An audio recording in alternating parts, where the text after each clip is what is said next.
At trial, can your attorney choose not to cross-examine a particular witness? You want to know what this is about? Come join me for a moment as I share with you some great information. Hi, I'm Gerry Oginski. I'm a New York medical malpractice and personal injury attorney. And the answer is yes, your attorney could strategically choose not to cross-examine a particular witness. Now, why would that ever happen? You know that cross-examination is the dramatic high point of any part of a trial. You know that from watching TV, from watching courtroom dramas, from seeing in the movies. That every attorney now has an opportunity to get up and cross-examine the opposing witness and go after them and hammer them over and over again, right? That's their chance to rip apart, to destroy a witness's credibility. That's a chance to test whether or not what the witness is saying is actually true. But are there instances during the course of a trial, let's say a medical malpractice trial, where an attorney, for a number of different reasons, would choose or opt not to cross-examine a particular witness? And the answer is, yes, there are. Why is that? So let's say, for example, there's an 85-year-old woman on the witness stand. She's a lovely, lovely woman. She's a grandma. And now she's given testimony that clearly hurts your case. But if your attorney were to get up and to now viciously try and cross-examine this sweet little old 85-year-old grandma, how do you think that would make your attorney and you feel? How do you think the jury would feel when they see your attorney trying to aggressively go after and tear this woman to shreds on the witness stand? Do you think they're going to have much sympathy for you and your case? The answer is no, they won't. They're going to feel bad for the old lady, for the grandma who's sitting there on the witness stand. They don't know the intricacies. They don't know the subtleties about why the attorney is being so aggressive. And they're going to take it out on your lawyer. So that's just one instance. Here's another one. Let's say it's a young child, and now the child is giving some type of testimony that really doesn't help or hurt your particular case. But the testimony is being put on by the defense. And now your attorney is given the opportunity to go ahead and cross-examine. Counselor, your chance to cross-examine.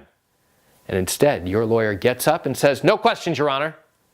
And that's it. He's now taken all the air out of that expectation. The tension that built up, the anticipation that everybody saw, knowing that your attorney was getting up to go ahead and go after and cross-examine that little kid. Guess what? All of a sudden, the air has been totally let out. And now, everybody comes down again. Now they know that the attorney selectively chose not to cross-examine this particular witness. If an attorney has no definable objective or goal by questioning a witness, then the better practice is don't question them. You should not just get up to cross-examine somebody for the sake of showing how good a cross-examiner you are. Sometimes the better practice is to say, Your Honor, no questions, and sit right back down. That happens occasionally, not a lot, but occasionally. Now, if this is a medical expert where the defense has come in with their guns blazing and says, hey, you injured patient, you don't have a valid case, and let me spend 3 hours explaining to you why.